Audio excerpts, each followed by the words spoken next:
ಆತ್ಮೀಯ H16 news ಅರ್ಥಾತ್ ಸೀತಾರಾಮ್ ನ್ಯೂಸದ ವೀಕ್ಷಕರೇ, ನಾನು ನಿಮ್ಮವ ಎಂ ಆಯುಧ ಮಲ್ಲಪ್ಪ ಜೊತೆ ಅವರು.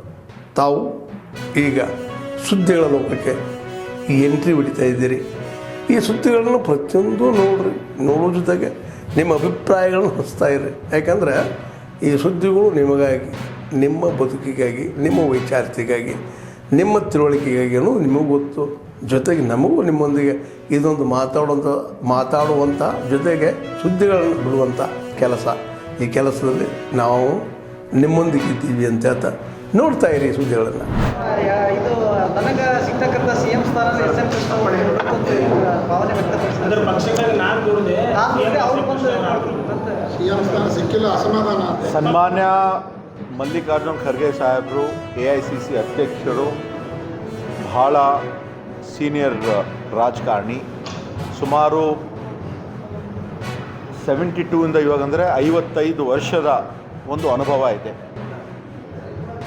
ಅವರು ಮುಖ್ಯಮಂತ್ರಿ ಆಗ್ತಕ್ಕಂಥ ಎಲ್ಲ ಅರ್ಹರು ಆಗಿ ಅದಕ್ಕಿಂತ ಹೆಚ್ಚಾಗಿ ಇವತ್ತು ಅಖಿಲ ಭಾರತ ಕಾಂಗ್ರೆಸ್ ಸಮಿತಿಯ ಅಧ್ಯಕ್ಷರಾಗಿದ್ದಾರೆ. ಬಹುಶಃ ಇನ್ನು 20 ಸೀಟ್ ನಾವು ಗೆದ್ದುಬಿಟ್ಟಿದ್ರೆ ಅವರು ಭಾರತ ದೇಶದ ಪ್ರಧಾನಮಂತ್ರಿ ಆಗ್ತಾಯಿದ್ರು. ಆದರೆ 1999ರಲ್ಲಿ ಸನ್ಮಾನ್ಯ ಮಲ್ಲಿಕಾರ್ಜುನ್ ಖರ್ಗೆ ಸಾಹೇಬರು ವಿರೋಧ ಪಕ್ಷದ ನಾಯಕರಾಗಿದ್ದರು. ದಿವಂಗತ ಧರಮ್ ಸಿಂಗ್ ಸಾಹೇಬರು 1996ರಿಂದ 99ವರೆಗೆ ಫೆಬ್ರವರಿ ತನಕ SM ಕೃಷ್ಣ ಬರೋಕ್ಕಿಂತ ಮೊದಲು ಅವರು KPCC ಅಧ್ಯಕ್ಷರಾಗಿದ್ದರು. HK ಪಾಟೀಲ್ ಅವರು ಮೇಲ್ಮನೆಯಲ್ಲಿ ಸದಸ್ಯರಾಗಿದ್ದರು. ಸೊ ಅಂತಹ ಒಂದು ಸಂದರ್ಭದಲ್ಲಿ SM ಕೃಷ್ಣ ಅವರು ಅಧ್ಯಕ್ಷರಾಗಿ ಆಯ್ಕೆಯಾಗಿ ನಾವು 122 ಸೀಟ್ ನಾವು ಗೆದ್ದಿದ್ವಿ. ಸೊ ನಾನು ನೋಡಿದೆ ಸನ್ಮಾನ್ಯ ಮಲ್ಲಿಕಾರ್ಜುನ್ ಖರ್ಗೆ ಸಾಹೇಬರು ಅವರು ಅಸಮಾಧಾನ ವ್ಯಕ್ತಪಡಿಸೋದು ಸ್ವಾಭಾವಿಕದ. ಜೀವನದಲ್ಲಿ ಮುಖ್ಯಮಂತ್ರಿ ತಪ್ಪಿದರೆ ಅದು ಅಸಮಾಧಾನ ಇದ್ದೇ ಇರ್ತದೆ. ಅದರಲ್ಲಿ ಏನು ಅವ್ರು ಎಲ್ಲ ರೀತಿಯಿಂದ ಅರ್ಹರಿದ್ದಾರೆ. ಸ್ವಾಗತ ಮಾಡ್ತೀರಾ ಅವರೆಲ್ಲ ಚೀಫ್ ಮಿನಿಸ್ಟರ್ ಆಗಬೇಕು ಅಂತ ಭೇಟಿಗೆ? ಅಲ್ಲ, ಅವರು ನಮ್ಮ ನಾಯಕರು, AICC ಅಧ್ಯಕ್ಷರು. ಇವತ್ತು AICC ಅಧ್ಯಕ್ಷರು ಅವರು ಮುಖ್ಯಮಂತ್ರಿ ಮಾಡೋರು. ಕರೆಕ್ಟ್ ಅಲ್ಲ? ಹಾಗೆ ಅವರು ಮುಖ್ಯಮಂತ್ರಿ ಮಾಡೋರು. ಅವ್ರು ಆಗ್ತಾರಂದರೆ ಹೆಂಗೆ ಎಲ್ಲರೂ ಸ್ವಾಗತ ಮಾಡ್ತಾರೆ, ಪ್ರಶ್ನೆ ಬರಲ್ಲ ಅಲ್ಲ.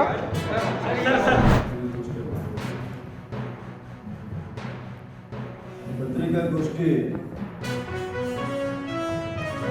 ರೈತ ವಿರೋಧಿ ಕಾಂಗ್ರೆಸ್ ಸರ್ಕಾರ ಹಿಂದಿನ ನಮ್ಮ ಭಾರತೀಯ ಜನತಾ ಪಾರ್ಟಿ ಸರ್ಕಾರ ಇದ್ದಂಥ ಸಮಯದಲ್ಲಿ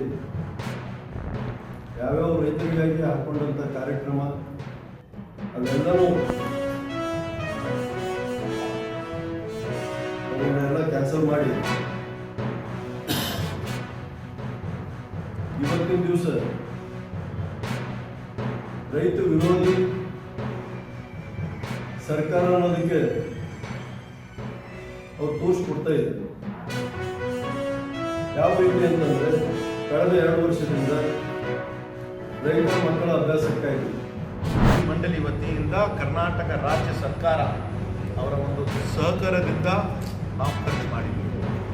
ಈ ಬಾರಿ ಮಾರ್ಚ್ 7ನೇ ತಾರೀಕಿಗೆ ಮಾನ್ಯ ಮುಖ್ಯಮಂತ್ರಿ ಅವರು 5,000 ಕೋಟಿ ಅಂತ ಮತ್ತೆ ಘೋಷಣೆಯನ್ನು ಮಾಡಿದರು. ತಮ್ಮ ಆಯವ್ಯಯದಲ್ಲಿ ಬಜೆಟ್ನಲ್ಲಿ ಕಲ್ಯಾಣ ಕರ್ನಾಟಕ ಅಭಿವೃದ್ಧಿಗಾಗಿ ನಾವು ಬದ್ಧರಾಗಿದ್ದೀವಿ. ಈ ಬಾರಿಯೂ ಕೂಡ ಸಂಪೂರ್ಣವಾಗಿ ನಮ್ಮ ಒಂದು 5,000 ಕೋಟಿ ಆ್ಯಕ್ಷನ್ ಪ್ಲ್ಯಾನ್ ನಾವು ಮೇ ತಿಂಗಳಲ್ಲಿ ನಮ್ಮ ಬೋರ್ಡ್ ಮೀಟಿಂಗನ್ನು ಕರೆಸಿ ಮತ್ತೆ ಸರ್ಕಾರ ವತಿಯಿಂದ ಯಾವೊಂದು ರೀತಿಯಿಂದ ನಾವು ಇದು ಕಳಿಸಿದ್ವಿ. ಎಲ್ಲ ಒಂದು ಆ್ಯಕ್ಷನ್ ಪ್ಲ್ಯಾನನ್ನು ತಯಾರು ಮಾಡಿ ನಾವು ಕಳಿಸಿದ್ವಿ. ಅದಕ್ಕೆ ಘನವ್ಯಕ್ತ ನಮ್ಮ ಸರ್ಕಾರ ಕಡೆಯಿಂದ ಅಪ್ರೂವಲ್ ಸಿಕ್ಕಿ ಮತ್ತು ಘನವ್ಯಕ್ತ ರಾಜ್ಯಪಾಲರ ಹತ್ರ ಹೋದ ನಂತರ ರಾಜ್ಯಪಾಲರಿಗೆ ಸುಮಾರು ಬಾರಿ ಮಾನ್ಯ ಪ್ಲಾನಿಂಗ್ ಮಿನಿಸ್ಟರ್ ಆಗಿರುವಂಥ D. ಸುಧಾಕರ್ ಅವರು ನಾವು ವೇದಿಕೆ ಮೇಲೆ ಆಸೀನತ ಮಾಜಿ ಗೌರವರವರು, ಅರವಿಂದ್ ಪಾಟೀಲ್ ಅವರು, ಗವರ್ನರ್ ಶಿವಾನಂದ ಡೋನಿ ಅವರು, ಕೃಷ್ಣ ಅಂಗೌಡರು, ಮಿಲಿಯನ್ ಗಟ್ಟೂರಿಗೆ ಅವರು, T. ರಾಜ್ ಅವರು, ರತ್ನಕ ಮಾಮಿ ಅವರು, ಸುಭಾಷ್ ಪೌಲಸ್ ಅವರು, ಸತೀಶ್ ಚವಾಡ್ ಅವರು, ಈ ವೇದಿಕೆಯಿಂದ ಆಸೀನ ಗೌರವಾನ್ವಿತ ಅಧ್ಯಕ್ಷರೇ, ಬೆಳಗಾವಿ ಜಿಲ್ಲೆಯಿಂದ ಆಗಮಿಸಿದಂಥ ಎಲ್ಲ CPSನ ಅಧ್ಯಕ್ಷರೇ, ಸದಸ್ಯರೇ, ಕಾರ್ಯದಲ್ಲಿ ತಮ್ಮೆಲ್ಲರಿಗೂ ಅನಂತ ಸ್ವಾಗತಿಸುತ್ತಾ ಇವತ್ತಿನ ಸಭೆಯಲ್ಲಿ ನಾನು ಬೆಳಗಾವಿ ಜಿಲ್ಲಾ ಹಾಗೂ ಒಕ್ಕೂಟ ಪ್ರತಿನಿಧಿಯಾಗಿ ಈ ಸಭೆಯಲ್ಲಿ ಭಾಗವಹಿಸಿದ್ದೀನಿ. ನಾನಂದ್ರೆ ಬ್ಯಾಂಕಿನ ಬಗ್ಗೆ ಜಾಸ್ತಿ ಚರ್ಚೆ ಮಾಡೋಲ್ಲ, ಆದರೆ ಕೆಲವೊಂದು ಜನ ಪ್ರಶ್ನೆ ಕೇಳಿದ್ರು ಅದು ನಾನು ತಿಳ್ಕೊಂಡೆಲ್ಲ ಕೇಳ್ತಾ ಇದ್ದೇವೆ. ವಿಶೇಷವಾಗಿ ಐನಾಪುರ ಸೊಸೈಟಿ ಅವರೊಂದು ಪ್ರಶ್ನೆ ಕೇಳೋದಂದ್ರೆ ಮಂಗಳೂರು DCC ಬ್ಯಾಂಕ್ 110 ಕೋಟಿ ಲಾಭ ಆಗಿದೆ, ಬೆಳಗಾವಿ DCC ಬ್ಯಾಂಕ್ 33 ಕೋಟಿ ಲಾಭ ಆಗಿದೆ ಅಂತೇಳಿ ಅವರು ಪ್ರಶ್ನೆ ಮಾಡಿದಾಗ ನಮ್ಮ ಬ್ಯಾಂಕಿನ CEO ಅವರು ಹೇಳಿದ್ದಾರೆ. ಯಾಕಂದ್ರೆ ತಾವೆಲ್ಲ ಗಮನಿಸಿರ್ಬೋದು, ಬೆಳಗಾವಿ ಜಿಲ್ಲಾ DCC ಬ್ಯಾಂಕ್ ಕರ್ನಾಟಕ ಲೆವೆಲ್ನಲ್ಲಿ ಸುಮಾರು 3,400 ಕೋಟಿ ರೈತರಿಗೆ 0% ಸಾಲ ಕೊಟ್ಟಿದ್ದ ಬ್ಯಾಂಕ್ ಯಾವುದಾದ್ರೆ Belagavi DCC bank. Mangaluru DCC bank ಸುಮಾರು ಬರೀ 200 ಕೋಟಿ ಅಷ್ಟೇ ರೈತರಿಗೆ ಸಾಲ ಕೊಟ್ಟರು. ಅವರು ಕಮರ್ಷಿಯಲ್ ಹೆಚ್ಚು ಲಾಭ ಮತ್ತು ಸಾಲ ಕೊಟ್ಟು ಅದಕ್ಕೆ ಲಾಭ ಆಗಿತ್ತಂತೆ ತಮ್ಮ ಗಮನಕ್ಕೆ ತರ್ತಾ ಇದ್ದಾರೆ. ಎಲ್ಲರೂ ತಮ್ಮ ಗಮನಕ್ಕೆ ತರ್ತಾ ಇದ್ದೀನಿ. ಅದಕ್ಕೆ ಅವರೆಲ್ಲರೂ ಬ್ಯಾಂಕ್ ಸದೃಢವಾಗಿದೆ, ಗಟ್ಟಿಯಾಗಿದೆ. ನಮ್ಮೆಲ್ಲರ ಆಶೀರ್ವಾದದಿಂದ, ಮುರುಗೋಡು ಮಹಾಂತನ ಆಶೀರ್ವಾದದಿಂದ ಬ್ಯಾಂಕ್ ಇವತ್ತು ಗಟ್ಟಿದೆ, ನಾಳೆ ಗಟ್ಟಿದೆ, ನಾಡ್ದು ಗಟ್ಟಿದೆ. ಯಾಕಂದ್ರೆ ಆಡಳಿತ ಮಂಡಳಿ ಇವತ್ತು ನಾವು ಮತ್ತೊಬ್ಬರು ಯಾರು ಹೋಗಿ ಬಿಡಲಿ ಆದರೆ ಮುರುಗೋಡು ಮಹಾಂತನ ಆಶೀರ್ವಾದದ ಬ್ಯಾಂಕ್ಗೆ ಅದು ಸದಾವಾಗಿ ಯಾರೇ ಇದ್ರೂ ಬ್ಯಾಂಕ್ ನಿರಂತರವಾಗಿ ಗಟ್ಟಿಯಾಗಿ ನಡ್ಕೊಂಡು ಹೋಗ್ತದೆ. ಈ ರೀತಿ ಮುಖಾಂತರ ತಮಗೆ ಭರವಸೆ ಕೊಡ್ತೀನಿ. ಮುಂದಿನ ದಿನಮಾನದಲ್ಲಿ ಯಾಕಂದ್ರೆ ಇನ್ನೂ ಗಟ್ಟಿಯಾಗಿ ವಿಶೇಷವಾಗಿ ಆಡಳಿತ ಮಂಡಳಿ ಎಲ್ಲ ಅಧ್ಯಕ್ಷರು, ಉಪಾಧ್ಯಕ್ಷರು, ಸದಸ್ಯರು ಬಹಳ ಗಟ್ಟಿಯಾಗಿ ಬ್ಯಾಂಕ್ ನಡೆಸ್ತಾ ಇದ್ದಾರೆ. ವಿಶೇಷವಾಗಿ ಅನ್ನಸರ್ ಜಿಲ್ಲೆಯವರು ಬ್ಯಾಂಕಿನ ಬಗ್ಗೆ ಭಾರಿ ಅನುಭವದ ವಿದೇಶಿ ಬ್ಯಾಂಕ್ ಅಂತ ಸೊಸೈಟಿ ಕಟ್ಟಿ ಮಾರ್ಚವರಿಗೆ ಕೊಡುವಂಥ ಸೊಸೈಟಿ ಅವ್ರ ಸಲಹೆ ಮಾರ್ಗದರ್ಶನ ಯಾವತ್ತೂ DCC ಬ್ಯಾಂಕ್ ಇರ್ತದೆ. DCC ಪ್ರತ್ಯೇಕವಾಗಿ ಕೇಳ್ತಾ ಇದ್ದಾರೆ. ಅದಕ್ಕೆ ಯಾವತ್ತೂ ಇದಾಗಲ್ಲ. ಯಾಕಂದ್ರೆ ದಯಮಾಡಿ ಯಾರೋ ಸೊಸೈಟಿ PKPS ಅಧ್ಯಕ್ಷರು, ಸದಸ್ಯರು ಯಾರು ಅನ್ಕೋಬಾರ್ದು. ಯಾಕಂದ್ರೆ ಬ್ಯಾಂಕ್ ಯಾಕಂದ್ರೆ ಅವಾಗ ಒಂದು ವಿಷಯ ಬಂದಾಗಂದ್ರೆ ಬ್ಯಾಂಕ್ ಮುಳುಗುವಂಥ ಪರಿಸ್ಥಿತಿ ಬರಬಾರ್ದಂದ್ರೆ ಅದಕ್ಕೆ ಬ್ಯಾಂಕ್ ಮುಳುಗುವಂಥ ಪರಿಸ್ಥಿತಿ ಇಲ್ಲ. ಬ್ಯಾಂಕ್ ಮುಳುಸಾರು ಯಾರೂ ಇಲ್ಲ. ಬ್ಯಾಂಕ್ ಮುಳುಸಾರೆಲ್ಲ ಹೋಗಿದ್ದಾರೆ. ಬ್ಯಾಂಕ್ ಮುಳುಸಾರೆಲ್ಲ ಇಲ್ಲ. ಅದಕ್ಕೆ ಯಾರು ಅನ್ಕೋಬಾರ್ದು. ಬ್ಯಾಂಕ್ ಉಳಿದಿದೆ, ಎಲ್ಲಿ ಮುಳುಗುದಿಲ್ಲ. ಏನು 100 ವರ್ಷಗಳು DCC ಬ್ಯಾಂಕ್ ಮುಳುಗುದಿಲ್ಲ. ಉಳಿಸೋರೆಲ್ಲರೂ ದಯಮಾಡಿ ಹತ್ತಿರ್ತಾರೆ.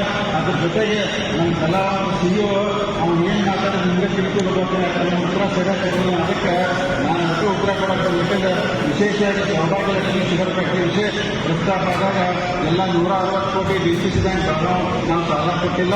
DCC ಬ್ಯಾಂಕ್ ಬೆಳಗಾವಿ 80 ಕೋಟಿ ಸಾಲ ಕೊಟ್ಟೈತಿ. ಕೊಲ್ಹಾಪುರ DCC ಬ್ಯಾಂಕ್ 80 ಕೋಟಿ ಸಾಲ ಕೊಟ್ಟೈತಿ. 160 ಕೋಟಿ ಸಾಲ ಕೊಟ್ಟು 360 ಕೋಟಿ ಆಸ್ತಿ ಪ್ಲೇಸ್ ಮಾಡ್ಕೊಂಡಿದ್ವಿ.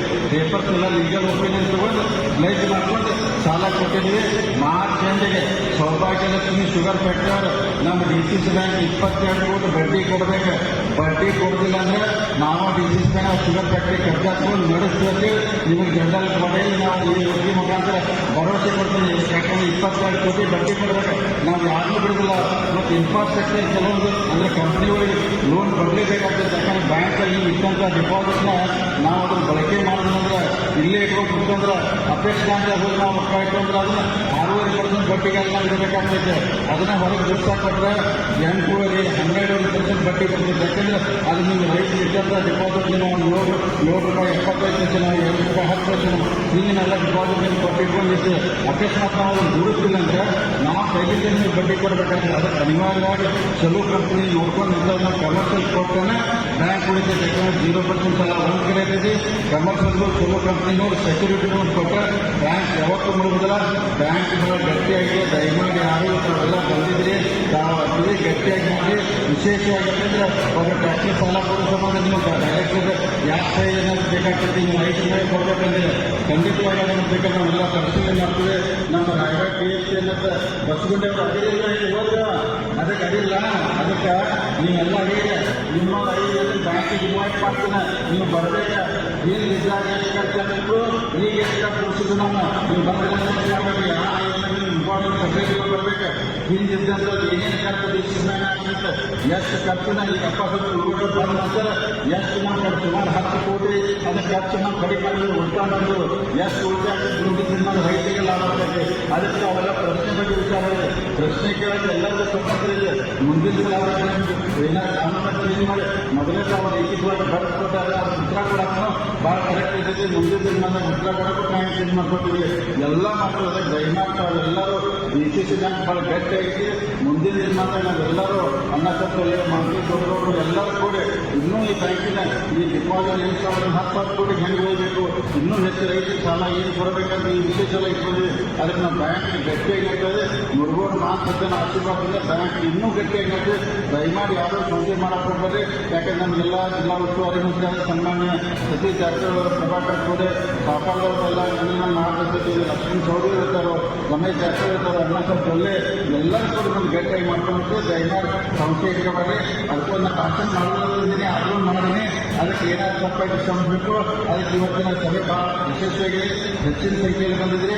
ಅಕ್ಟೋಬರ್ 19 ತಾವು ಸುಧಾರಿತ ಅರ್ಥಕ್ಕೆ ಆಶೀರ್ವಾದ ಮಾಡಬೇಕಂತೆ ನಾನು ಹೇಳಿದ್ರೆ ಇವತ್ತಿನ ಸಭೆಯಲ್ಲಿ BCC ಬ್ಯಾಂಕ್ ಎಲ್ಲ ಆಡಳಿತ ಮಂಡಳಿ ಅಧಿಕಾರಿಗಳು ಕರೆದು ನನ್ನ ಸರ್ಕಾರ ಮಾಡಿ ಗೌರವ ಕೊಟ್ಟು ಮಾತಾಡಕ್ಕೆ ಅವಕಾಶ ಮಾಡಿಕೊಟ್ಟಾಗ ಅವರಿಗೆಲ್ಲರೂ ವಿನಂತಿಸಿ ನಿಮಗೆಲ್ಲರೂ ನನ್ನ ಸಂಸ್ಥೆ ಜಯ ಹೇ ಜಯ ಕರ್ನಾಟಕ. ಆತ್ಮೀಯರೇ, ಎಲ್ಲ ಸುದ್ದಿಗಳನ್ನು ನೋಡಿದ್ರಲ್ಲ, ಏನು ಅನಿಸ್ತು ನಿಮಗೆ? ಇದರಲ್ಲೇ ನಿಮ್ಗೆ ಲೈಕ್ ಆಗಿರ್ಬೋದು, ಡಿಸ್ಲೈಕು ಆಗಿರ್ಬೋದು, ಕಾಮೆಂಟ್ ಬೇಡಪ್ಪ ಅಂತೂ ಅನಿಸಿರ್ಬೋದು, ಕಾಮೆಂಟ್ ಮಾಡಬೇಕಪ್ಪ ಅನಿಸಿರ್ಬೋದು, ಶೇರ್ ಮಾಡಬಾರ್ದಪ್ಪ ಅನಿಸಿರ್ಬೋದು, ಅದು ಮಾಡಬೇಕು ಅನಿಸಿರ್ಬೋದು.